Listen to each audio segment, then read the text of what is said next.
Hello everyone, യുബോർട്സിന്റെ പുതിയ വീഡിയോയിലേക്ക് എല്ലാവർക്കും സ്വാഗതം. നമുക്ക് PSFന്റെ പുതിയൊരു നോട്ടിഫിക്കേഷൻ വന്നിട്ടുണ്ടായിരുന്നു അല്ലേ? ഏകദേശം കഴിഞ്ഞ മാസം വന്നാണ്. നമ്മൾ അതിന്റെ ഡീറ്റെയിൽഡ് വീഡിയോ ആണ് ഇന്ന് പറയാൻ പോകുന്നത് കേട്ടോ. ഈ വീഡിയോയിൽ അതിന്റെ എൻ്റെ കാര്യങ്ങൾ, അതായത് എക്സാം വരാൻ പോകുന്നത്, എങ്ങനെയാണ് റിട്ടേൺ നടക്കാൻ പോകുന്നത്, അത് ഫിസിക്കൽ എങ്ങനെയാണ്, എൻ്റെ കാര്യങ്ങൾ നമ്മളിതിൽ പറയും. അപ്പോൾ എന്ത് ചെയ്തോളാം, വീഡിയോ ഫസ്റ്റ് തൊട്ട് ലാസ്റ്റ് വരെ കാണാം. ആൻഡ് ഇംഗ്ലീഷും കോണ്ടും അത്യാവശ്യം നല്ല രീതിയിൽ അറിയുന്ന ആൾക്കാർക്ക് സിമ്പിളായിട്ട് ഈ എക്സാം ക്രാക്ക് ചെയ്യാൻ പറ്റും കേട്ടോ. വെറുതെ GK ഒക്കെ പഠിച്ച് കുറേ ടൈമിൽ ഇൻവെസ്റ്റ് ചെയ്യുന്നതിനേക്കാൾ നല്ലതാണ് ഇംഗ്ലീഷ് പ്രോപ്പറായിട്ട് പഠിച്ചാൽ മതി കേട്ടോ. ഇംഗ്ലീഷിൽ നമുക്ക് അറിയാം ഇന്ന ക്വസ്റ്റ്യൻസ് വരുള്ളൂ. അതേപോലെ തന്നെ ക്വാണ്ടിറ്റേറ്റീവ് അപ്റ്റിറ്റ്യൂഡ് എന്ന് വരുന്ന കേസിലും നിങ്ങൾ മനസ്സിലാക്കേണ്ട കാര്യം വെച്ചാൽ ഇവിടെയൊക്കെ ഒരു സ്പെസിഫൈഡ് ക്വസ്റ്റ്യൻസ് ഉണ്ട്. പ്രീവിയസ് ഇയറും അതേപോലെ തന്നെ നമ്മളിൽ വ്യക്തമായ സ്റ്റഡി പ്ലാൻ, സ്റ്റഡി സിലബസ് ഒക്കെ നമ്മൾ തരും. അതനുസരിച്ച് നിങ്ങൾ പഠിച്ചാൽ മതി, നിങ്ങൾ പാസ്സാവും കേട്ടോ. ഒരു സ്ട്രാറ്റജി ഉണ്ട്, ആ സ്ട്രാറ്റജി ബിൽഡ് ചെയ്ത് പഠിക്കുക. അല്ല വെറുതെ വാരി വലിച്ച് പഠിച്ചിട്ട് കാര്യമില്ല. ഇതൊന്നും നിങ്ങൾ എന്തായാലും അങ്ങനെ പഠിച്ചാൽ പാസ്സാവില്ല. ഓക്കെ, അതേപോലെ തന്നെ ഇനി SSCGD വരാൻ പോവാണ്. SSCGD പാസ്സാവണമെന്നുണ്ടെങ്കിൽ നിങ്ങൾക്ക് വ്യക്തമായിട്ടുള്ള ലൈവ് ആൻഡ് റെക്കോർഡ് ക്ലാസ്സുകൾ, മൊത്തം ക്ലാസ്സുകൾ നമ്മൾ പ്രൊവൈഡ് ചെയ്യുന്നുണ്ട്. നിങ്ങൾ എന്ത് ചെയ്യുക, ഈ താഴെ കാണുന്ന നമ്പറിൽ എന്ത് ചെയ്യുക, കോൺടാക്ട് ചെയ്യുക കേട്ടോ. അത് നമ്മുടെ വീഡിയോസ് ഒക്കെ നിങ്ങൾ ഓക്കെ ആണെങ്കിൽ മാത്രം കോഴ്സിലേക്ക് വന്നാൽ മതി. 999 രൂപ തൊട്ട് നമ്മൾ ക്ലാസ് പ്രൊവൈഡ് ചെയ്യുന്ന മക്കളെ കേട്ടോ. പിന്നെ +2 പാസ്സായി നിൽക്കുന്ന നിങ്ങൾ 18 വയസ്സായ നിങ്ങൾ എല്ലാ ഫ്രണ്ട്സിനും എന്ത് ചെയ്യുക, നിങ്ങൾ ഈ വീഡിയോ ഷെയർ ചെയ്ത് കൊടുക്കുക. ഇത് അവർക്ക് ഉപകാരപ്പെടും. കാരണം BSF അറിയാം, BSF നല്ലൊരു പോസ്റ്റാണ് വന്നിരിക്കുന്നത്. BSFന്റെ ഹെഡ് കോൺസ്റ്റബിൾ റിക്രൂട്ട്മെന്റ് ആണ്. അത് ഹെഡ് കോൺസ്റ്റബിൾ റേഡിയോ ഓപ്പറേറ്ററും റേഡിയോ മെക്കാനിക്കുമാണ് വിളിച്ചിരിക്കുന്നത്. നമ്മൾ ഈ വയർലെസ് ഓപ്പറേഷൻ ഒക്കെ അല്ലേ, അതൊക്കെയാണ് ഇതിൽ വരുന്ന ജോബ് എന്ന് പറയുന്നത്. അപ്പോൾ നിങ്ങൾ ശരിക്കും നോക്കിക്കഴിഞ്ഞാൽ എന്ത് ചെയ്യാൻ പറ്റും, വലിയ മേലനങ്ങാത്ത നല്ല സേഫ് ആയിട്ടുള്ള ജോബ്, യൂണിഫോംഡ് ജോബാണ്. അതിർത്തി പോകണം, അതിർത്തി പോവാം, പക്ഷേ വലിയ ബുദ്ധിമുട്ടുകളൊന്നും നിങ്ങൾക്ക് ഉണ്ടാവില്ല കേട്ടോ. അങ്ങനെ ഒന്നാണ് വിളിച്ചിരിക്കുന്നത്. BSF എന്താണെന്നല്ലോ, ബോർഡർ സെക്യൂരിറ്റി ഫോഴ്സ്. അതായത് അതിർത്തി കടന്ന് ഇങ്ങോട്ടേക്ക് വരുന്ന ആൾക്കാരെ തടയാൻ വേണ്ടിയിട്ട് നമ്മുടെ ഇന്ദിരാഗാന്ധി ഗവൺമെന്റ് രൂപീകരിച്ചായിരുന്ന ആരെ, BSFനെ അല്ലെ, ബോർഡർ സെക്യൂരിറ്റി ഫോഴ്സിനെ. അപ്പോൾ ഓർത്ത് വെക്കുക, എന്തെങ്കിലും കൂടുതൽ ഡീറ്റെയിൽസ് വേണമെന്നുണ്ടെങ്കിൽ നമ്മൾ നമ്പറിൽ കോൺടാക്ട് ചെയ്യുക കേട്ടോ. ഇനി അടുത്ത് നോക്കണം, യുവർ ജേർണി ടു BSF. ഇതിന് നിങ്ങൾ അപ്ലൈ ചെയ്യുന്നത് എവിടെയാണ്? ഓഗസ്റ്റ് 24-ാം തീയതി തൊട്ടാണ് സ്റ്റാർട്ട് ചെയ്തത്. ആൻഡ് ലാസ്റ്റ് എന്ന് പറഞ്ഞാൽ സെപ്റ്റംബർ 23 ഡീറ്റെയിൽഡ് കാര്യങ്ങൾ പറയാം. 1121 വേക്കൻസികളാണ് മൊത്തം ഉള്ളത്. ഇതിൽ തന്നെ വേറെ കുറെ അഡീഷണൽ ആയിട്ട് വരുന്നുണ്ട്. അത് ഞാൻ പറഞ്ഞുതരാം. ഇതിൽ തന്നെ കുറെ ഡിവിഷൻസ് ഒക്കെ വരുന്നുണ്ട്. നമുക്ക് അവിടെ ഡീറ്റെയിൽഡ് പറയാം. 3 ഫേസ് ആയിട്ടുള്ള സെലക്ഷൻ പ്രോസസ് ആണുള്ളത്. ആദ്യം ഫിസിക്കലാണ് ഉണ്ടാവുക. ആദ്യം നിങ്ങൾ ഓടി കയറാൻ വേണ്ടത്. രണ്ടാമത് റിട്ടേൺ ഉണ്ടാവും. മൂന്നാമത് എന്തുണ്ടാവും, സാധാരണ നടക്കുന്ന പോലെ മെഡിക്കൽ ഒരു ആപ്റ്റിറ്റ്യൂഡ് ടെസ്റ്റും ഉണ്ടാവും കേട്ടോ. ഇനി പേ സ്കെയിൽ എന്ന് പറഞ്ഞാൽ 25,500 മുതൽ 81,100 രൂപ വരെയാണ് നിങ്ങളുടെ പേ സ്കെയിലൂടെ വരുന്നത് കേട്ടോ. അപ്പോൾ ഈ 81,000 രൂപ പോട്ടെ, ഒരു 50,000 രൂപ കിട്ടണമെങ്കിൽ എന്ത് കഷ്ടപ്പെടണം എന്നറിയോ? അതേസമയം നിങ്ങളൊരു 3 മാസം കഷ്ടപ്പെടാൻ റെഡിയാണെങ്കിൽ ഈ സാലറി നിങ്ങൾക്ക് സ്വന്തമാക്കാം. നിങ്ങൾ ഭയങ്കര ബുദ്ധിജീവികളാവണ്ട. 24 മണിക്കൂർ ഇരുന്ന് പഠിക്കണ്ട. ഒരു ദിവസം 2 മുതൽ 3 മണിക്കൂർ എടുത്ത് പഠിച്ചാൽ ഇങ്ങനത്തെ ജോബുകൾ നിങ്ങൾക്ക് ഉറപ്പായിട്ടും കിട്ടും കേട്ടോ. അപ്പൊ ഞാൻ വീണ്ടും പറയണത്, +2 കഴിഞ്ഞിരിക്കുന്ന ഫ്രണ്ട്സിനോ അല്ലെങ്കിൽ ഡിഗ്രിക്ക് പഠിക്കുന്ന ഫ്രണ്ട്സിനോ, ഡിഗ്രിക്ക് പഠിക്കുമ്പോൾ ബെസ്റ്റ് ടൈമാണ് ഇങ്ങനെയുള്ള പോസ്റ്റുകൾക്ക് അപ്ലൈ ചെയ്യാൻ. ഡിഗ്രിക്ക് കുറേ ഒന്നും ഇരുന്ന് പഠിക്കാനല്ല, പ്രത്യേകിച്ച് കൊമേഴ്സ്. അതേപോലെ ഞാൻ താഴ്ത്തി പറയല്ല, കൊമേഴ്സ് പോലുള്ള സബ്ജക്റ്റുകൾ പഠിക്കുന്ന സമയത്ത് കാര്യമായിട്ടൊന്നും പഠിക്കാനില്ല. നിങ്ങൾ ദിവസം അവിടെ പഠിക്കുന്നതിന്റെ കൂടെ തന്നെ ഇതും കൂടി ഒന്ന് കോൺസെൻട്രേറ്റ് ചെയ്താൽ ഡിഗ്രി കഴിഞ്ഞിറങ്ങുമ്പോൾ നിങ്ങൾക്ക് എന്ത് കിട്ടും, നല്ലൊരു ജോബ്. അത് സെൻട്രൽ ഗവൺമെന്റ് കീഴിൽ കിട്ടും. PSC പഠിക്കുകയാണെങ്കിൽ പിന്നെ ഒരു 4 വർഷം ഇരിക്കേണ്ട ഒരു മക്കളെ. ഇത് ഞാൻ ഉറപ്പിച്ച് പറയാം.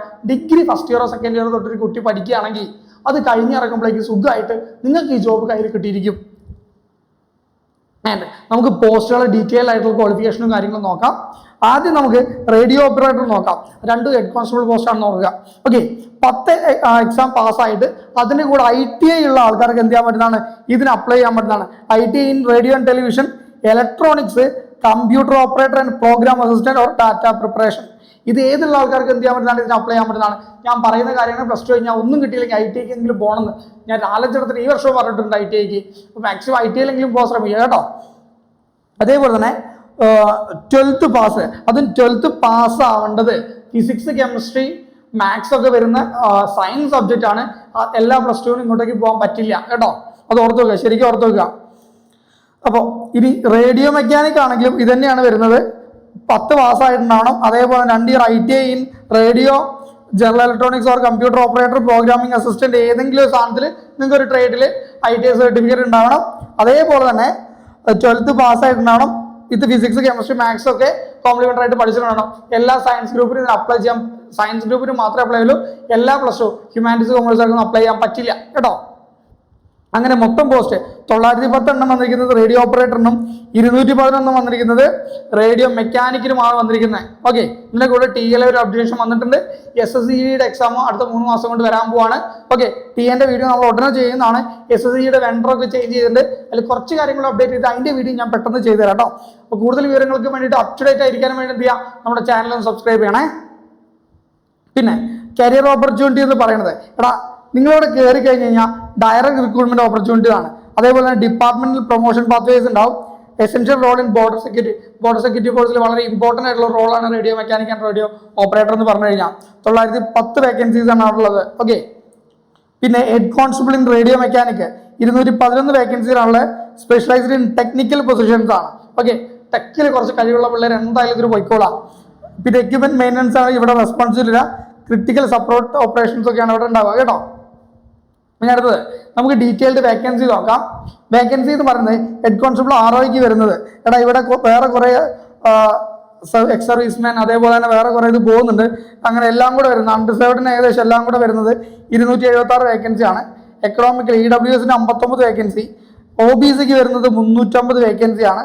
SCക്ക് വരുന്നത് 127 വേക്കൻസി ഉണ്ട് മൊത്തത്തിൽ. അതേപോലെ തന്നെ STക്ക് വരുന്നത് 98 വേക്കൻസി. അങ്ങനെ 910 വേക്കൻസിയാണ് അവിടെ വരുന്നത്. ഇനി റേഡിയോ ഹെഡ് കോൺസ്റ്റബിൾ റേഡിയോ മെക്കാനിക്കിന് വരുന്നത് എത്രയാണെന്ന് വെച്ച് കഴിഞ്ഞാൽ ഏകദേശം അൺറിസർവ്ഡിന് 64 വേക്കൻസിയാണ് വരുന്നത്. അതേപോലെ തന്നെ EWSന് 16 വേക്കൻസി, OBCക്ക് 82 വേക്കൻസി, അങ്ങനെ SC STക്ക് 28 21 വേക്കൻസി, അങ്ങനെ മൊത്തം 211 വേക്കൻസി. ഇത്രയാണ് അവിടെ വേക്കൻസികൾ വരുന്നത് കേട്ടോ. ഇനി പേ സ്കെയില് നമുക്കറിയാം. സംഭവം ശരിയാണ്, നമുക്ക് നാടിനുള്ള സ്നേഹം കൊണ്ടൊക്കെ തന്നെയാണ് പോണത്. പക്ഷെ പേ സ്കെയിലും വളരെ ഇമ്പോർട്ടൻ്റ് ആണ് മക്കളെ. ഓക്കെ, നിങ്ങൾ ഏറ്റവും എഫിഷ്യൻ്റ് ആയി ടൈം ഡെഡിക്കേറ്റ് ചെയ്യുന്നതിന് നല്ല പേ സ്കെയിൽ തന്നെ ഇവിടുന്ന് കിട്ടുന്നുണ്ടെന്ന് ഞാൻ പറയുള്ളൂ. ബേസിക് സാലറി എന്ന് പറയുന്നത് 25,500 തൊട്ടായിരിക്കും. അത് മാക്സിമം 81,100 വരെ പോകാം കേട്ടോ. അതേപോലെ തന്നെ പ്രൊമോഷൻ കിട്ടുന്നതിനനുസരിച്ചൊക്കെ സാലറി ഇൻക്രിമെന്റ് ഉണ്ടാവും. അതേപോലെ തന്നെ DA ഉണ്ടാവും, DRS അലവൻസ് ഉണ്ടാവും. അതേപോലെ തന്നെ ഹൗസ് റെന്റ് അലവൻസ് ഉണ്ടാവും, മെഡിക്കൽ ഫെസിലിറ്റീസ് ഉണ്ടാവും, ക്യാൻറ്റീൻ ആൻഡ് അക്കോമഡേഷൻ ഫെസിലിറ്റീസ് ഉണ്ടാവും, പെൻഷൻ ബെനിഫിറ്റ്സ് ഗ്രാറ്റുവിറ്റി എല്ലാം ഉണ്ടാവും കേട്ടോ. അഗ്നിവീർ അല്ല ഇത്, അഗ്നിവീർ തെറ്റിദ്ധരിക്കരുത് കേട്ടോ. സ്റ്റാർട്ടിങ് എന്ന് പറഞ്ഞാൽ 25,500 ആയിരിക്കും എന്ന് പറഞ്ഞാൽ മാക്സിമം 81,100 വരെ ഈ മേഖലയിൽ തന്നെ കിട്ടാം. ഇനി അപ്ലിക്കേഷൻ പറഞ്ഞു 24-ാം തീയതി ഓപ്പൺ ചെയ്തു, ഓഗസ്റ്റ് 24-ാം തീയതി ഓപ്പൺ ചെയ്തു, സെപ്റ്റംബർ 23-ാം തീയതി ഈ മാസം 23-ാം തീയതി ഇത് ക്ലോസ് ആവുന്നതാണ്. ഇപ്പൊ സൈഡിൽ ചെറിയൊരു ഡിലേ ഉണ്ട്, പക്ഷെ അപ്ലൈ ചെയ്ത് നോക്കുക. എപ്പോഴും ഇടയ്ക്കിടയ്ക്ക് കയറി ചെക്ക് ചെയ്ത് നോക്കുക. നിങ്ങൾക്ക് തന്നെ അപ്ലൈ ചെയ്യാം, വെറുതെ വേറെ എവിടെയും പോകണമെന്നില്ല. BSFൽ ഒരു രജിസ്റ്റർ ചെയ്തിട്ട് ആർക്കും അപ്ലൈ ചെയ്യാവുന്ന പോസ്റ്റാണ്. ആൻഡ് BSFൽ ഡ്രൈവർ വേക്കൻസികളൊക്കെ വരാൻ പോവാണ്. സോ അപ് ടു ഡേറ്റ് ആയിട്ട് നിന്നുള്ള ഹൈബി ലൈസൻസ് ഉള്ള ആൾക്കാർക്ക് നല്ല ഓപ്പർച്യൂണിറ്റികൾ വരാൻ പോവാണ്. CISFന്റെ പഴയ കഴിഞ്ഞ വർഷം വെച്ച ഡ്രൈവർ വേക്കൻസി അപ്ഡേറ്റ് ആയിട്ട് എക്സാം ഫിസിക്കൽ വിളിച്ചിട്ടുണ്ട്. അപ്പൊ അതിന് അപ്ലൈ ചെയ്ത ആൾക്കാർ എന്ത് ചെയ്തോളാം, അതിന് പോവാ. ഡീറ്റെയിൽ കാര്യങ്ങൾ ഞാൻ ഗ്രൂപ്പിൽ പറയാം. ഗ്രൂപ്പിലെ ലിങ്ക് താഴെ ഉണ്ടാവും കേട്ടോ. അപ്ലിക്കേഷൻ പീരീഡ് എന്ന് പറഞ്ഞാൽ 30 ദിവസമായിരുന്നു അപ്ലൈ ചെയ്യാനുള്ള ടൈം പീരീഡ് ഉണ്ടായിരുന്നത്. ഓക്കെ, ഇനി 23-ാം തീയതി ഇനി അങ്ങോട്ടേക്ക് 10-14 ദിവസം ഉണ്ട്. അപ്പൊ എന്ത് ചെയ്തോളാം, ഇന്ന് തന്നെ പോയിട്ട് അപ്ലൈ ചെയ്യാനുള്ള പരിപാടികൾ നോക്കുക കേട്ടോ. ഇനി 3 phase സെലക്ഷൻ പ്രോസസ് ആണ് വരുന്നത്. അതായത് 3 ഫേസിലുള്ള സെലക്ഷൻ പ്രോസസ് നമ്മൾ പറഞ്ഞു. ആദ്യം ഫിസിക്കൽ സ്റ്റാൻഡേർഡ് എഫിഷ്യൻസി ടെസ്റ്റ് ഉണ്ടാവും, computer based final verification and medical, അല്ലെ? ഇത്രയും കാര്യങ്ങളാണ് ഉണ്ടാവുക. ഇവിടെ കമ്പ്യൂട്ടർ ബേസ്ഡ് ഓരോ നമുക്ക് ഡീറ്റെയിൽ എടുക്കാം. ഫിസിക്കൽ സ്റ്റാൻഡേർഡിൽ ആൺകുട്ടികൾക്ക് വേണ്ട ഹൈറ്റ് എന്ന് പറയുന്നത് 168 സെന്റിമീറ്റർ ആണ് കേട്ടോ. അതേപോലെ തന്നെ ചെസ്റ്റ് വരേണ്ടത് 80 ആണ്. ചെസ്റ്റ് എക്സ്പാൻഷൻ 85, 5 സെന്റിമീറ്ററിന്റെ എക്സ്പാൻഷൻ ആണ് അവിടെ വരേണ്ടത്. ഇനി വുമൺ റിക്വയർമെന്റ് വരുന്നത് ഹൈറ്റ് 157 സെന്റിമീറ്റർ ആണ്. ഓക്കെ, പെൺകുട്ടികൾക്ക് ചെസ്റ്റിന്റെ കാര്യത്തിൽ നമ്മൾ ഇതാക്കാറില്ല. ഓക്കെ, ഇനി കേരളത്തിലൊന്നും ഹൈറ്റിന് യാതൊരു അഡ്ജസ്റ്റ്മെന്റ് ഇല്ല. അങ്ങോട്ടേക്ക് പോയി കഴിഞ്ഞാൽ കൊലയർ മേഖലയിലുള്ള ആൾക്കാർക്കൊക്കെ ഉണ്ട്, ലക്ഷദ്വീപുകാർക്ക് ഉണ്ട്, നല്ല കേരളക്കാർക്ക് കാര്യമായിട്ടൊന്നുമില്ല കേട്ടല്ലോ. ഇനി ഫിസിക്കൽ എഫിഷ്യൻസി ടെസ്റ്റ് ഉണ്ട്. ഫിസിക്കൽ എഫിഷ്യൻസി 1.6 കിലോമീറ്റർ ഓടാനുണ്ടാവും, 6.5 മിനിറ്റ് ആണ് ഉണ്ടാവുക. 1.6 കിലോമീറ്റർ 6.5 മിനിറ്റ് കൊണ്ട് നമ്മൾ RBGയുടെ സെയിം ടൈം തന്നെ ഓടി കയറാവുന്നതേ ഉള്ളൂ. ഓക്കെ, ഇന്ന് തന്നെ പോയിട്ട് ഓടി കയറാന്ന് വിചാരിക്കേണ്ട. 1-2 മാസം പ്രോപ്പർ ട്രെയിനിങ് ഉണ്ടെങ്കിൽ സുഖമായിട്ട് നിങ്ങൾക്ക് ഓടി കയറാം. ഇത് കാണുന്ന അന്നോട്ട് ഇന്നോട്ട് തന്നെ നിങ്ങൾ എന്ത് ചെയ്തോളാം, ഫിസിക്കലും കാര്യങ്ങളും സ്റ്റാർട്ട് ചെയ്തോളാം. അതേപോലെ ലോങ് ജമ്പ് എന്ന് പറഞ്ഞാൽ 11 ഫീറ്റ്, അതായത് 11 ഫീറ്റ് ഉണ്ടാവും, മിനിമം 3 ചാൻസസ് ഉണ്ടാവും കേട്ടോ. അതേപോലെ ഹൈ ജമ്പ് 3.5 ഫീറ്റ് ആണ്, 3 ചാൻസ് അതിനും ഉണ്ടാവും. അതേപോലെ തന്നെ എന്തുണ്ടാവും, ഓൾ ഇവൻ മസ്റ്റ് ബി ക്വാളിഫൈഡ് ഇൻഡിവിജ്വലി. ഓരോന്നിനും നിങ്ങൾ ക്വാളിഫൈ ചെയ്യണം. അതായത് ഓടിക്കയറണം, 6 മിനിറ്റിൽ ഓടിക്കയറണം, 1.6 കിലോമീറ്റർ 6 മിനിറ്റിൽ ഓടിക്കയറണം, 3 ഫീറ്റിന്റെ എന്ത് ചാടണം, 3.5 ഫീറ്റിന്റെ ലോങ് ജമ്പ് ഹൈ ജമ്പ് ചാടണം, 9 ഫീറ്റിന്റെ അത് ആർമിച്ചിരിക്കാണ്, 11 ഫീറ്റിന്റെ ലോങ് ജമ്പ് ചാടിയിട്ട് ഉണ്ടാവണം.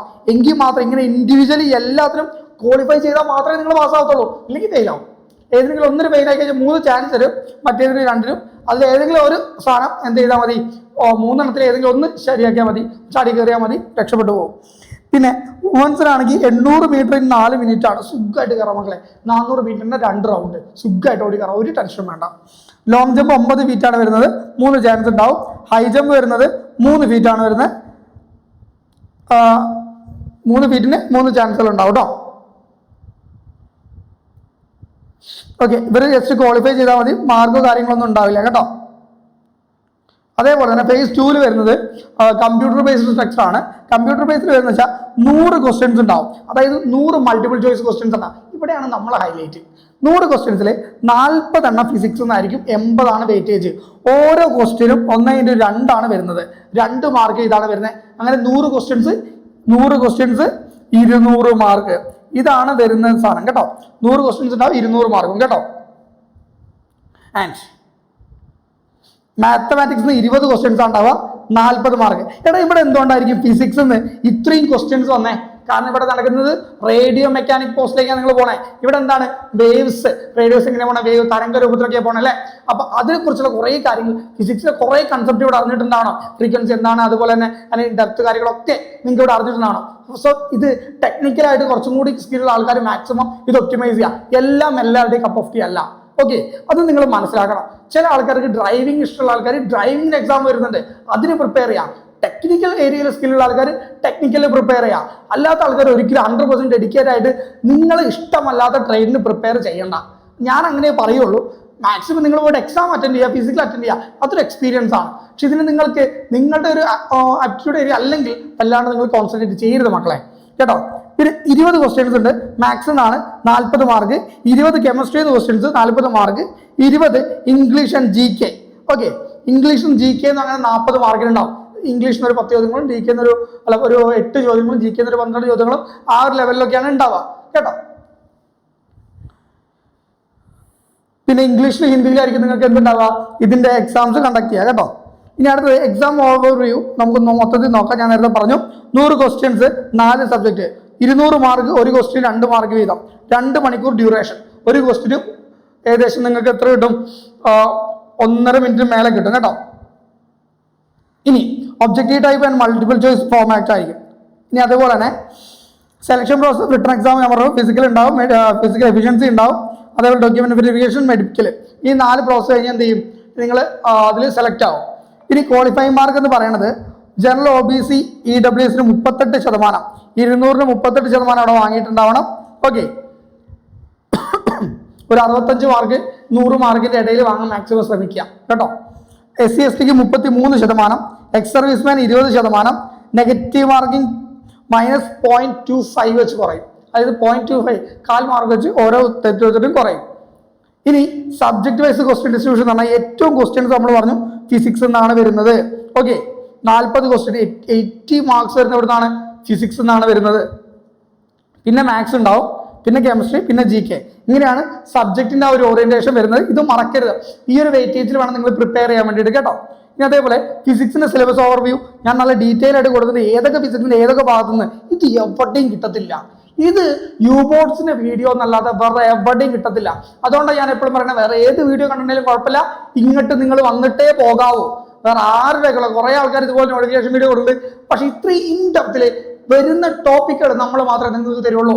കാരണം നന്നായിട്ട് പണിയെടുക്കേണ്ട ഇതിൽ. അതുകൊണ്ടാണ് ഈ പറയുന്നത്, അത്രയും എഫേർട്ട് നമ്മുടെ ടീമുണ്ട്, അത്രയും എഫേർട്ട് ഉണ്ടാക്കുന്ന സാധനമാണിത്. ഇനി നോക്കിക്കോ, ക്ലാസിക്കൽ ആൻഡ് മോഡേൺ മെക്കാനിക്സ് എന്ന് വരുന്നത്, റിലേറ്റിവിറ്റി പ്രിൻസിപ്പിൾസ് ആൻഡ് അപ്ലിക്കേഷൻസ് വരുന്നുണ്ട്, classical mechanics and fundamentals, motion force and energy concept വരുന്നുണ്ട്. ഓക്കെ, പിന്നെ മോഡേൺ ഫിസിക്സിന് atomic and molecular physics, quantum theory and applications, nuclear and particle physics വരുന്നുണ്ട്.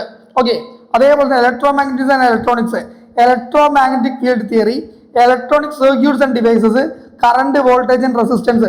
ഇതിനെപ്പറ്റി നിങ്ങൾക്ക് നല്ല ധാരണ ഉണ്ടാവണം മക്കളെ. അതേപോലെ തന്നെ സ്പെഷ്യലൈസ്ഡ് ടോപ്പിക് എന്ന് പറഞ്ഞു കഴിഞ്ഞാൽ thermodynamics and heat transfer, condensed matter physics, mathematical and experimental methods തുടങ്ങിയ ഏരിയയിൽ SSCയുടെ ബേസിക് SSC അല്ല, BSFന്റെ ബേസിക് ഫിസിക്സിന്റെ ഒരു ബേസിക് സക്സസ് കീ ആണ് ഞാനിപ്പോൾ പറഞ്ഞത്. ഈ ഒരു ഏരിയ പഠിക്കാതെ വെറുതെ നിങ്ങൾ ആ എക്സാമിന് പോകണ്ട കേട്ടോ. ഇതിന്റെ പ്രീവിയസ് ക്വസ്റ്റ്യൻ പാറ്റേൺ നമ്മൾ തരാം, കുഴപ്പമില്ല, തരാം. ഇനി മാത്തമാറ്റിക്സ് ആൻഡ് കെമിസ്ട്രി നോക്കിയടാ, ആകെ വരുന്നത് ഇത്രയേ ഉള്ളൂ. കോംപ്ലക്സ് അൽജിബ്ര ആൻഡ് ട്രിഗ്നോമെട്രി ഏരിയന്ന് complex numbers, quadratic equations, set, permutations, combinations and vector algebra. എടാ ഇത് വരുന്നത് ഒരു 12th ലെവൽ എക്സാം ആണ് കേട്ടോ. അപ്പൊ ആ ഒരു ലെവലിൽ നിങ്ങൾ നോക്കി കാണണം. വെറുതെ 10ാം ക്ലാസ് പഠിച്ച IT ഉണ്ടെന്നുകൊണ്ട് പോകണ്ട, ഒരു 12th ലെവൽ കോമ്പറ്റേറ്റീവ് എക്സാമിന്റെ ഇത് നിങ്ങൾ കാണണം കേട്ടോ. അതേപോലെ തന്നെ calculus, differentiation, integration, limits and continuity, അതായത് +2 ഫിസിക്സിൽ വരുന്ന +2 മാത്സിൽ വരുന്ന കണ്ടന്റ് മൊത്തം അത് അവിടെ വരുന്നുണ്ട് ചുരുക്കം. ഇനി കെമിസ്ട്രി ആണെങ്കിൽ inorganic chemistry, elements classification, coordination, compounds and periodic table. ഇവിടെ സ്ഥിരം വരുന്ന ഒരു set of question, pattern question ഉണ്ട്, അതും തന്നെ വരാനുള്ളൂ. അതുകൊണ്ട് കെമിസ്ട്രി വല്ലാണ്ട് നിങ്ങൾ ടെൻഷൻ അടിക്കണ്ട. And physical chemistry atomic structures ചോദിക്കും, chemical kinetics, solutions, redox reactions and periodicity. ഇത്രയും കാര്യങ്ങളാണ് അവിടെ ചോദിക്കുക കേട്ടോ. ആൻഡ് BSFന്റെ GDക്ക് ജനറൽ ഡ്യൂട്ടിക്ക് വരുമ്പോൾ ഇതൊന്നല്ല മക്കളെ, ഇതൊരു 12th ലെവൽ എക്സാം ആയതുകൊണ്ട് കുറച്ച് കടികട്ടിയായിട്ട് തോന്നുന്നത് കേട്ടോ. ഞാൻ വീണ്ടും പറയാം. And English and general knowledge mastery നോക്കടാ. ഇംഗ്ലീഷിൽ grammar, active and passive voice, error spotting, sentence completion തുടങ്ങിയ ഏരിയകൾ നിങ്ങൾ പഠിച്ചിട്ടുണ്ടാവണം. ഇംഗ്ലീഷ് ഞാനാ പഠിപ്പിച്ചിരുന്നത്, ഒരു ടെൻഷൻ വേണ്ട, ഞാൻ സെറ്റാക്കി തരാം. ഞാനുണ്ട്, വേറെ സാറുണ്ട് കേട്ടോ.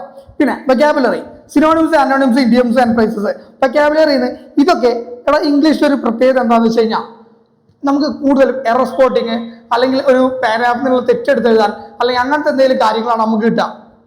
അപ്പോൾ മാക്സിമം ഇംഗ്ലീഷിൽ സ്ഥിരം ചോദിക്കുന്ന ക്വസ്റ്റ്യൻ പാറ്റേൺ ഉണ്ട്, സ്ഥിരം സാധനങ്ങളുണ്ട്, അതേ ചോദിക്കാനുള്ള ഒരു പേടിയും വേണ്ട. ഇംഗ്ലീഷ് നിങ്ങൾക്ക് പാസ്സാൻ വരും സുഖമാണ് കേട്ടോ. ഇനി കോമ്പറേഷനിൽ പാസേജ് കംപ്ലീഷനും സെന്റൻസ് അറേഞ്ച്മെന്റ് ഒക്കെ ആണുള്ളത്, വളരെ സിമ്പിളാണ്. ജനറൽ നോളജിൽ Indian history, physical and political geography. Okay. പിന്നെ സിവിക്സ് ആൻഡ് എക്കണോമിക്സ് ആണ്. Constitution, governance and economic policies. Economic policies ഒക്കെ നമ്മളെ പഞ്ചവത്സര പദ്ധതിയും കാര്യങ്ങളൊക്കെ ഉണ്ട്, അത് പ്രോപ്പറായിട്ട് നോക്കിയാൽ മതി കേട്ടോ. And specialised knowledge areas, science and technology. എടാ ഇത് നിങ്ങൾക്ക് മാക്സിമം നമ്മുടെ കറണ്ട് അഫയേഴ്സ് ഉണ്ട്, ഡെയിലി യുബോർഡ്സ് നമ്മൾ വാട്സപ്പ് ആൻഡ് ടെലഗ്രാം ചാനലുകളിൽ ഡെയിലി കറണ്ട് അഫയേഴ്സ് തരുന്നുണ്ട്. അത് മര്യാദയ്ക്ക് പഠിച്ചു പോണ കുട്ടികൾക്ക് ഈ ഏരിയ കറണ്ട് അഫയേഴ്സിന്റെ ഏരിയ വളരെ സിമ്പിളാണ്. എടാ എല്ലാ എക്സാംസിലും 5 മുതൽ 10 മാർക്കിന് കറണ്ട് അഫയേഴ്സിന് വരുന്നുണ്ട്. കറണ്ട് അഫയേഴ്സിനേ വരുന്നുള്ളൂ, അത് നിങ്ങൾ ശരിക്കും ശ്രദ്ധിക്കുക. GK part current affairs last 6 മന്തെങ്കിലും ഞാൻ പറയും. കറണ്ട് അഫയേഴ്സ് നമ്മുടെ യുബോർഡ്സിന്റെ ചാനലിൽ ആൻഡ് എല്ലാ ഡെയിലി അപ്ഡേഷൻസ് വരും. വീക്കിലി ഇതിന്റെ ഒരു സമ്മറൈസ്ഡ് ഡോക്യുമെന്റ് വരുന്നുണ്ട്. ഓക്കെ. അല്ലെങ്കിൽ നമ്മൾ ubooks.org ഈ വെബ്സൈറ്റിലും അവൈലബിൾ ആണ്. ഇതൊന്നും നിങ്ങളാരും ഉപയോഗപ്പെടുത്തുന്നില്ല, അതാ ഞങ്ങൾക്ക് സങ്കടം. ഇപ്പോഴാകെ 100 ചാനൽ സബ്സ്ക്രൈബേഴ്സേ ഉള്ളത്. നിങ്ങൾ മാക്സിമം ഇതൊക്കെ ഉപയോഗപ്പെടുത്തണം മക്കളെ. ഇതൊക്കെ ഞങ്ങൾക്ക് ഫ്രീ ആയിട്ട് തരുന്ന കാര്യങ്ങളാണ്. ഫ്രീ ആയിട്ട് തരുമ്പോൾ നിങ്ങൾക്ക് ഒരു വില ഇല്ലാത്ത ഇതൊക്കെ ഞങ്ങൾ പൈസ വാങ്ങണം, വാങ്ങാൻ റെഡിയാണ്. ഒരു ദിവസത്ര അല്ലെങ്കിൽ മാസം മന്ത്ലി ഞങ്ങൾ സബ്സ്ക്രൈബ് ആക്കണമെങ്കിൽ ആക്കാം. ഫ്രീ ആയിട്ട് വേണമെങ്കിൽ അങ്ങനെ പറഞ്ഞാൽ മതി കേട്ടോ, കമന്റ് ബോക്സിൽ പറഞ്ഞാൽ മതി. ഞങ്ങൾ അങ്ങനെയാണെങ്കിൽ പേയ്മെന്റ് ആക്കി തരാം. ഫ്രീ ആയിട്ട് കിട്ടുമ്പോൾ നമ്മളെ മലയാളികൾക്ക് ഒരു വിലയില്ലാത്തൊരു പ്രശ്നമുണ്ട്. Okay. Your path to BSF success. ഇനി നിങ്ങൾ എന്ത് പാസ്സാവാൻ നിങ്ങൾ എന്ത് ചെയ്യണം, അതാണ് ഞാൻ പറയാൻ പോണത്. ഫേസ് 1 ഫൗണ്ടേഷൻ ബിൽഡിംഗ് ആണ്. അതായത് ബേസ് ആയിട്ടുള്ള കാര്യങ്ങൾ നിങ്ങൾ ബിൽഡ് ചെയ്തെടുക്കാം. നിങ്ങൾക്ക് അറിയില്ലെങ്കിൽ ഫിസിക്സിലൊക്കെ കുറെ ടച്ച് വിട്ടുന്ന ആൾക്കാർ, ഡിഗ്രി ഒക്കെ പഠിക്കുന്ന പിള്ളേരാണെങ്കിൽ ചിലപ്പോൾ ടച്ച് ഒക്കെ വിട്ടിട്ടുണ്ടാവും. അപ്പോൾ ഫൗണ്ടേഷൻ ബിൽഡ് ചെയ്തെടുക്കണം. Master 10th +2 level concept in physics, chemistry and mathematics. Focus on understanding fundamentals rather than memorisation. അതായത് കാണാതെ പഠിക്കരുത്, ഞാൻ പണ്ടും പറയായിരുന്നു, കാണാതെ പഠിക്കരുത്. എന്താണ് കണ്ടന്റ്? ഇവിടെ നമ്മൾ എഴുതാൻ പോണത് എന്തല്ല, essay എക്സാം അല്ല, നമ്മൾ എഴുതാൻ പോകുന്നത് ഒബ്ജക്റ്റീവ് ടൈപ്പാണ്. ഇവിടെ നിങ്ങൾ കാണാതെ പഠിച്ചിട്ട് ഒരു കാര്യമില്ല. നിങ്ങൾ ബ്രെയിൻ വർക്ക് ചെയ്യണം. ബ്രെയിൻ വർക്ക് ചെയ്യണമെങ്കിൽ നിങ്ങൾ അതെന്താണെന്ന് മനസ്സിലാക്കി വെച്ചാൽ മതി. ഇപ്പോൾ അറ്റോമിക് തിയറി എന്താണെന്ന് നിങ്ങൾ പഠിച്ചു വെച്ചാൽ മതി, ന്യൂട്ടൺ ലോ എന്താണെന്ന് നിങ്ങൾ പഠിച്ചു വെച്ചാൽ മതി അല്ലേ. അല്ലാതെ ഓർത്ത് വെച്ചാൽ മതി, കാണാൻ പഠിച്ചിട്ട് കാര്യമില്ല. Every reaction as equal and opposite reaction ഒന്നും പഠിച്ചു വെച്ചാൽ കാര്യമില്ല. എന്താണ് ഇവിടെ ചോദിക്കുന്ന ചോദ്യം, മൊമെന്റം എന്താണെന്നൊക്കെ ഓർത്ത് വെച്ചാൽ മതി അല്ലേ. അല്ലാതെ കുറെ കാണാതെ പഠിച്ചിട്ടൊന്നും ഒരു കാര്യമില്ല മക്കളെ. ആൻഡ് ഫേസ് 3 എന്ന് പറഞ്ഞാൽ ഫേസ് 2 ഉണ്ട് ഇവിടെ, പ്രാക്ടീസ് ആൻഡ് അപ്ലിക്കേഷൻ. ഇത് പഠിച്ചതിന് ശേഷം നെക്സ്റ്റ് നിങ്ങൾക്കുള്ള പ്രധാന വെല്ലുവിളിയാണ് എവിടെ കൊണ്ടുപോയിട്ട് ഇത് അപ്ലൈ ചെയ്യും. മെയിൻലി നിങ്ങൾ ഓൺലൈനിൽ എക്സാം എഴുതുന്ന കുട്ടികൾക്ക് ഒരു ഇഷ്യൂ ആണ്, നിങ്ങൾ ഓൺലൈനിൽ എക്സാം എഴുതിയിട്ടുണ്ടാവില്ല, അല്ലെങ്കിൽ വേറെ ഏതെങ്കിലും കുറെ പ്ലാറ്റ്ഫോമിൽ വേറെ എന്തൊക്കെയോ തരും. അങ്ങനെയല്ല, യുബോർഡ്സ് നിങ്ങൾക്ക് ഫ്രീ ആയിട്ട് തരണോ, ഫ്രീ ആയിട്ട് തരാം. നിങ്ങൾ ചോദിച്ചാൽ ഫ്രീ ആയിട്ട് ഞങ്ങൾ മോക്ക് ടെസ്റ്റുകൾ തരും. ആരും ചോദിക്കുന്നില്ല, അതുകൊണ്ട് തന്നെ ചോദിക്കുന്ന പിള്ളേർക്ക് ഞങ്ങൾ കൊടുക്കുന്നുണ്ട്. എടാ നമ്മുടെ വെബ്സൈറ്റിൽ ഇതൊക്കെ അവൈലബിൾ ആണ്.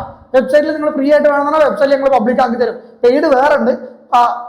ഇതിന്റെ മോക്ക് ടെസ്റ്റുകൾ നിങ്ങൾക്ക് നമ്മളെ വെബ്സൈറ്റ് ത്രൂ ചെയ്ത് നോക്കാം. കറക്റ്റ് ടൈമിന് തീരുന്നുണ്ടോ നോക്കാം.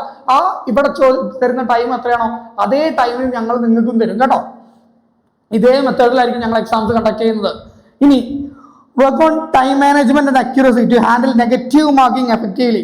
അതായത് നിങ്ങൾ ഈ ടൈം മാനേജ് ചെയ്യാൻ പഠിക്കണം. 200 മാർക്ക് കൊണ്ട് നമ്മൾ തീർക്കണം കേട്ടോ.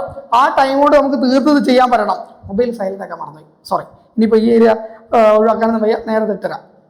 എക്സാം സക്സസ് എന്ന് പറഞ്ഞു കഴിഞ്ഞാൽ ടാർഗറ്റാണ് സ്കോർ എബവ് ക്വാളിഫയിങ് മാർക്ക്. നമ്മൾ പറഞ്ഞു 65 മാർക്ക് വെച്ചിട്ടുണ്ടെങ്കിൽ നമ്മൾ ഒരു 50% മേലെ പിടിച്ചിട്ടുണ്ടാവും. 100 മാർക്കിന് മേലെ നമുക്ക് പിടിക്കണം, എന്നാൽ മാത്രമേ നമുക്കിത് കിട്ടുള്ളൂ കേട്ടോ. എടാ പറ്റും, നിങ്ങളെ കൊണ്ട് തന്നെ പറ്റും, ആ ഒരു വിശ്വാസം എനിക്കുണ്ട്. നമ്മൾ മലയാളികൾ നല്ല ബുദ്ധിയുള്ള പിള്ളേരാണ്. കാരണം എടാ പുറത്ത് നോർത്ത് ഇന്ത്യക്കാരെ വെച്ച് നോക്കുമ്പോൾ അവർ വർഷങ്ങളും മാസങ്ങളെടുത്ത് പഠിക്കുന്നത്, നമ്മളെ പിള്ളേർ മാസങ്ങളോട് പഠിച്ചിട്ട് എക്സാംസ് ട്രാക്ക് ചെയ്യുന്നുണ്ട്. അതുകൊണ്ടാണ് പറഞ്ഞത് നിങ്ങളെ കൊണ്ട് പറ്റാഞ്ഞിട്ടല്ല, നിങ്ങൾ വേണ്ട വെച്ചിട്ടാണ്. കാരണം നമുക്ക് മെയിൻ കൺസെപ്റ്റ് എന്താ, EMI എടുത്ത് ഐഫോൺ എടുക്കണം, പിന്നെ ഈ ഐഫോണിൻ്റെ EMI അടച്ച് തീർക്കണം. ഇതല്ല കൺസെപ്റ്റ്, ഇത് മാറ്റി പിടിക്കുക. ഐഫോണൊക്കെ പിന്നെ എടുക്കാം, ഒന്നുമില്ല, ഓരോ വർഷം അപ്ഡേഷൻ വരുന്നതനുസരിച്ച് ബാക്കോട്ട് പോകുന്ന സാധനമാണ് ഐഫോണൊക്കെ. ഇപ്പം നമ്മളെ പ്രയോറിറ്റി എന്താണ്, ജോലിയാണ്. അത് കിട്ടിക്കഴിഞ്ഞാൽ ഐഫോണോ ഹാർലി ഡേവിഡ്സണോ എന്ത് വേണേ എടുക്കാം കേട്ടോ. ഇനി ഫിസിക്സ് ആണ് ഹൈ മാർക്ക് സ്കോർ ചെയ്യുന്നത്. അപ്പോൾ നിങ്ങളുടെ ഏറ്റവും കൂടുതൽ എഫേർട്ട് ഇടുന്നത് ഫിസിക്സ് തന്നെയാണ്. ഫിസിക്സിന്റെ ഫണ്ടമെന്റൽസ് മുഴുവൻ പഠിച്ചിട്ടുണ്ടാവണം കേട്ടോ. ക്ലാസ് നമ്മൾ തരുന്നുണ്ട്, ഇതിന്റെ ക്ലാസ് നമ്മൾ പ്രൊവൈഡ് ചെയ്യുന്നുണ്ട്, ഒരു പേടിയും വേണ്ട. വേണമെന്നുള്ള ആൾക്കാർക്ക് എന്ത് ചെയ്യാം, താഴെ കാണുന്ന നമ്പറിൽ മെസ്സേജ് അയക്കുക. ഡെമോ ക്ലാസ്സുകളും കാര്യങ്ങളും ഞങ്ങൾ അയച്ചു തരുന്നതാണ്. ഫീസ് ഉണ്ട് മക്കളെ, എല്ലാം ഒന്നും നമുക്ക് ഫ്രീ. ഇതൊക്കെ എന്താണ് കുറച്ച് അഡ്വാൻസ് ലെവലിൽ വരുന്നതാണ്. ഓക്കെ, അതുകൊണ്ട് തന്നെ നമ്മൾ ഏകദേശം ഒരു 3000 രൂപേൻ്റെ അടുത്ത് വിത്ത് ലൈവ് റെക്കോർഡർ ക്ലാസ്സുകൾ നമ്മൾ ചാർജ് ചെയ്യുന്നുണ്ട്. അതേപോലെ തന്നെ അല്ലെങ്കിൽ മെറ്റീരിയൽ മാത്രം മതിയെങ്കിൽ നമുക്കൊരു 1000 രൂപേൻ്റെ ഉള്ളിലേ വരുന്നുള്ളൂ കേട്ടോ.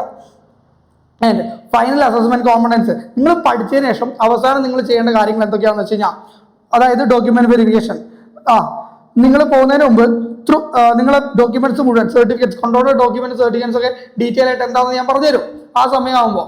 ഓക്കെ, അപ്പോൾ അത് മുഴുവൻ പ്രോപ്പറായിട്ട് നിങ്ങൾ കൊണ്ടുപോകണം. ഒന്നുമില്ല, നിങ്ങളുടെ ഡൊമിസൈൽ എന്തായാലും എല്ലാത്തിനും കൊണ്ടുപോകണം. ഡൊമിസൈൽ എടുത്ത് വയ്ക്കുക, ആധാർ കാർഡിന്റെ ഒറിജിനൽ അല്ലെങ്കിൽ ലൈസൻസിന്റെ ഒറിജിനൽ, ഇങ്ങനത്തെ സാധനങ്ങൾ മൊത്തം, SLC ബുക്ക്, ഈ പറഞ്ഞ സർട്ടിഫിക്കറ്റ്സിന്റെ എല്ലാം, SLC ബുക്കിന്റെ ഒറിജിനൽ, ITന്റെ ഒറിജിനൽ, അതേപോലെ തന്നെ +2 സർട്ടിഫിക്കറ്റിന്റെ ഒറിജിനൽ, ഇതെല്ലാം നിങ്ങളുടെ കയ്യിൽ ഉണ്ടാവണം. പിന്നെ പാസ്പോർട്ട് സൈസ് ഫോട്ടോസ് എക്സ്ട്രാ കയ്യിൽ വെക്കണം. ഇത്രയും കാര്യങ്ങളൊക്കെ ഉള്ള ഇതിൽ ഡോക്യുമെന്റ്സ് എന്ന് പറയാം കേട്ടോ. പിന്നെ ഡിക്റ്റേഷൻ ആൻഡ് റീഡിംഗ് ടെസ്റ്റ്, ഇതിൽ വരുന്ന മറ്റൊരു കാര്യമാണ് dictation test. Okay, dictation test 50 മാർക്കാണ് വരുന്നത്. ഓക്കെ, ഇത് റേഡിയോ ഓപ്പറേറ്റർ ROയ്ക്ക് മാത്രമാണ് എന്ത് വരുന്നത്, ഡിക്റ്റേഷൻ ടെസ്റ്റ് വരുന്നത്. പാരഗ്രാഫ് റീഡിംഗ് ടെസ്റ്റ് ആണ് ഉണ്ടാവുക കേട്ടോ.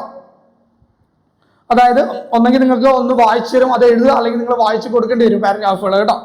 ഓക്കെ, ഇനി പിന്നെ അതിനുശേഷം മെഡിക്കൽ എക്സാമിനേഷൻ ഉണ്ടാകുന്നത്. ഓക്കെ, ഡീറ്റെയിൽഡ് മെഡിക്കൽ എക്സാമിനേഷൻ, പിന്നെ മെഡിക്കൽ എക്സാമിനേഷൻ RME നടക്കും, റിവ്യൂ. ഇത് കഴിഞ്ഞ ശേഷം നിങ്ങൾ ഒരു റിവ്യൂ കൂടി നടത്തും, അത്രേ ഉള്ളൂ. പിന്നെ the dictation test especially assess the listening and writing skill crucial for radio communication and operations. അതായത് റേഡിയോ കമ്മ്യൂണിക്കേഷൻ നിങ്ങൾ ആലോചിക്കണം, നിങ്ങൾ റേഡിയോ ഓപ്പറേറ്റർ ആണ്, നിങ്ങൾക്ക് അർജന്റായിട്ട് ബോർഡറിൽ നിന്നൊരു മെസ്സേജ് വരികയാണ്. ഈ മെസ്സേജ് ഈ ടൈം കൊണ്ട് നിങ്ങൾ, അയാൾ ചിലപ്പോൾ അറ്റാക്ക് എന്തെങ്കിലും നടക്കുന്ന സമയമാണെങ്കിൽ വളരെ ചെറിയ ടൈം കൊണ്ട് ഇവരെന്ത് ചെയ്യണം, നിങ്ങൾക്ക് മാക്സിമം കാര്യങ്ങൾ നോട്ട് ചെയ്യണം. അപ്പോൾ ഇത് പറയുന്ന അനുസരിച്ച് നിങ്ങൾക്ക് എഴുതാൻ പറ്റുന്നുണ്ട്. ഒരാൾ അവിടെ പാരഗ്രാഫ് വായിച്ചു തരും, മിക്കവാറും നിങ്ങൾ എഴുതും. പിന്നെ അതേപോലെ നിങ്ങളെ കൊണ്ട് പറയിപ്പിക്കും. ഇതിനനുസരിച്ച് റെസ്പോൺസ് കൊടുക്കണം. നല്ല ടഫ് ആയിരുന്ന ഒരു ജോബാണ് മക്കളെ റേഡിയോ ഓപ്പറേറ്റർ എന്ന് പറഞ്ഞാൽ. പല ആൾക്കാരുടെ ജീവിതം നിങ്ങളുടെ കയ്യിലായിരിക്കും. ഓക്കെ, നിങ്ങൾ അത് കറക്റ്റ് ചെയ്ത് അതിനനുസരിച്ച് റെസ്പോൺസ് ചെയ്യുന്നതനുസരിച്ചായിരിക്കും അവരുടെ ജീവൻ രക്ഷിക്കപ്പെടുന്നതും കൂടിയുള്ളത്. അപ്പോൾ ഇത് വളരെ നല്ല ക്രിട്ടിക്കലായിട്ട് നടക്കുന്ന ഏരിയ ആണ് ഡിക്റ്റേഷൻ ടെസ്റ്റ് എന്ന് പറയുന്നത്. The paragraph reading test with evaluates pronunciation and communication clarity. ഈ എവാലുവേറ്റ്സ് എന്ന് പറയുമ്പോൾ ഈ നിങ്ങൾ വായിക്കുന്നതിലെ പ്രൊനൗൺസിയേഷൻ്റെ ക്ലിയർ ഒന്നുമില്ലടാ, കുറച്ച് ഇംഗ്ലീഷ് പുസ്തകങ്ങൾ വാങ്ങും, അതേപോലെ ഇംഗ്ലീഷ് സിനിമകൾ കണ്ടാൽ മതി. നല്ല രീതിയിൽ നെറ്റ്ഫ്ലിക്സ് ഒക്കെ സബ്ടൈറ്റിൽ ഇട്ട് മാക്സിമം സിനിമകൾ കണ്ടോ, നല്ല സിനിമകൾ കാണാൻ ശ്രമിക്കുക. മെയിൻലി വാർ മൂവീസൊക്കെ കണ്ടു കഴിഞ്ഞാൽ എന്താ പ്രശ്നം എന്ന് വെച്ചാൽ അതിനകത്ത് എന്തുണ്ടാവില്ല, സബ്ടൈറ്റിൽ ഫുൾ വെട്ടിയും പോവുകയായിരിക്കും. നിങ്ങൾ മാക്സിമം ഡ്രാമകളൊക്കെ കാണുക കേട്ടോ. പിന്നെ medical examination ensures candidates meet the physical standards required for demanding board security. അതിൽ മെഡിക്കൽ നിങ്ങൾ ഫിസിക്കലി ഓക്കെ ആണോ എന്നൊക്കെ കാര്യങ്ങളാണ് നോക്കുക. മെഡിക്കലി ഞാൻ ഫിസിക്കലി ഓക്കെ ആണോ എന്നുള്ള കാര്യങ്ങൾ, വെയിറ്റും കാര്യങ്ങളൊക്കെ ഞാൻ എപ്പോഴും പറയുന്നതാണ്. 50 കിലോഗ്രാം മാക്സിമം, 50 കിലോഗ്രാമിൽ ഒരാളും കുറയാൻ പാടില്ല കേട്ടോ. പിന്നെ ഡിക്റ്റേഷൻ ടെസ്റ്റിൽ നിങ്ങൾ എക്സ്പെക്ട് ചെയ്യുന്ന കാര്യങ്ങളാണ് ട്രാൻസ്ക്രിപ്ഷൻ പ്രോസസ്സ്. അതായത് an examiner will read a passage and candidates are required to transcribe exactly as dictated, focusing on precision and detail. അതായത് ഒരു എക്സാമിനർ ഒരു പാസേജ് വായിച്ചു തരും, നിങ്ങളത് വളരെ വൃത്തിക്ക് അതേപോലെ തന്നെ പ്രിസൈസ് ആയിട്ട് ഓരോ കണ്ടന്റും എഴുതി പോകണമെന്നാണ്. Skills evaluated. This test assess listening comprehension, accurate spelling, correct punctuation and overall transcription fidelity of spoken words into a written form. അതായത് പറഞ്ഞ വാക്കുകൾ തന്നെയാണ് നിങ്ങൾ എഴുതിയെന്നുള്ളത് എന്ത് ചെയ്യും, അവിടെ ടെസ്റ്റ് ചെയ്യും കേട്ടോ. operational relevance. For radio operators, the ability to accurately and quickly transcribe radio communication is a paramount, making this vital skill assessment. ഇത് പാസ്സായി കഴിഞ്ഞ ആൾക്കാർ മാത്രമേ എന്ത് ചെയ്യുള്ളൂ, അകത്തോട്ട് വിടത്തുള്ളൂ. അല്ല വെറുതെ നിങ്ങൾക്ക് അവിടെ ട്രെയിനിങ്ങും കാര്യങ്ങളൊക്കെ തരുന്നുണ്ടെങ്കിൽ പോലും അത് നിങ്ങളെ ലാംഗ്വേജ് സ്കിൽ ഡെവലപ്പ് ചെയ്യാനായിരിക്കില്ല കേട്ടോ. സ്കോറിംഗ് ആൻഡ് വെയിറ്റേജ് നോക്കാം. Dictation test carries 50 marks. These marks are combined with your computer based test score to determine your final ranking in the merit list. Merit list കയറണമെങ്കിൽ dictation ടെസ്റ്റിൽ പാസ്സാവണം, നല്ല mark score ചെയ്യണം മക്കളെ. And ഇത് fail ആയി കഴിഞ്ഞാൽ നിങ്ങൾ ഫെയിൽ ആയിട്ടോ. പിന്നെ മെറിറ്റ് ലിസ്റ്റ് കാൽക്കുലേഷൻ എന്ന് പറഞ്ഞു കഴിഞ്ഞാൽ ഹെഡ് കോൺസ്റ്റബിളിന് വരുന്നത് ഡിക്റ്റേഷൻ 6 കിട്ടോ, റേഡിയോ ഓപ്പറേറ്ററിന് വരുന്നത് 50 മാർക്ക് ഡിക്റ്റേഷനും ഉണ്ടാവും, അതേപോലെ തന്നെ 200 മാർക്ക് കമ്പ്യൂട്ടർ ബേസ്ഡ് ടെസ്റ്റും ഉണ്ടാവും. അങ്ങനെ 250 മാർക്കിലാണ് നിങ്ങൾ എന്ത് ചെയ്യുന്നത് ഫൈനൽ മെറിറ്റ് ലിസ്റ്റ് വരിക. എന്നാൽ റേഡിയോ മെക്കാനിക് ആണെങ്കിൽ നിങ്ങൾക്ക് ആകെ 200 മാർക്കിലാണ് എന്ത് ചെയ്യുക ഫൈനൽ മെറിറ്റ് ലിസ്റ്റ് വരിക. ഇനി ഏജ് പ്രയോറിറ്റിയും കാര്യങ്ങളൊക്കെ നോക്കാം.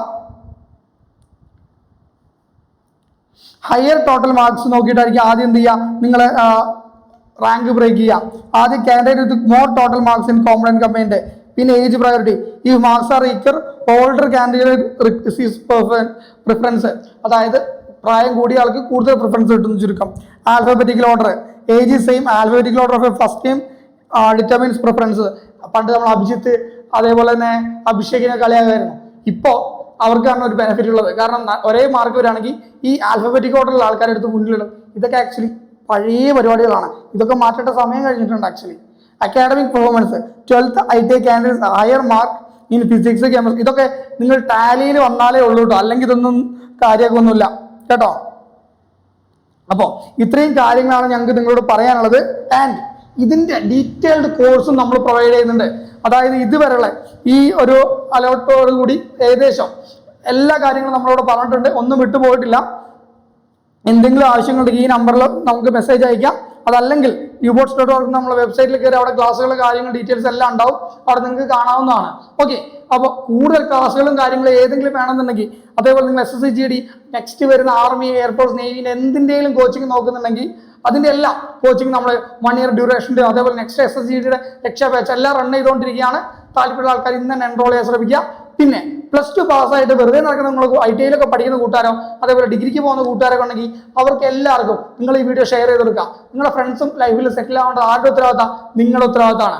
കാരണം ആരെങ്കിലും ഒരാൾ കൂടുതൽ രക്ഷപ്പെടണ്ടേ, എന്നാലേ നമുക്ക് പിന്നെ അവരുടെ അഭിമാനത്തോട് പറയാൻ പറ്റുള്ളൂ. എല്ലാവരും രക്ഷപ്പെടണം, നിങ്ങളും രക്ഷപ്പെടണം കേട്ടോ. അപ്പോൾ നിങ്ങൾ മാക്സിമം നിങ്ങളുടെ ഫാമിലിക്കും ഫ്രണ്ട്സിനും നമ്മുടെ വീഡിയോ ഷെയർ ചെയ്ത് കൊടുക്കുക. നെക്സ്റ്റ് വീഡിയോയ്ക്ക് വേണ്ടി വെയിറ്റ് ചെയ്യാം കേട്ടോ. നമ്മൾ ഉടനെ തന്നെ ടിയുടെ വീഡിയോ ആയിട്ട് വരുന്നതാണ്.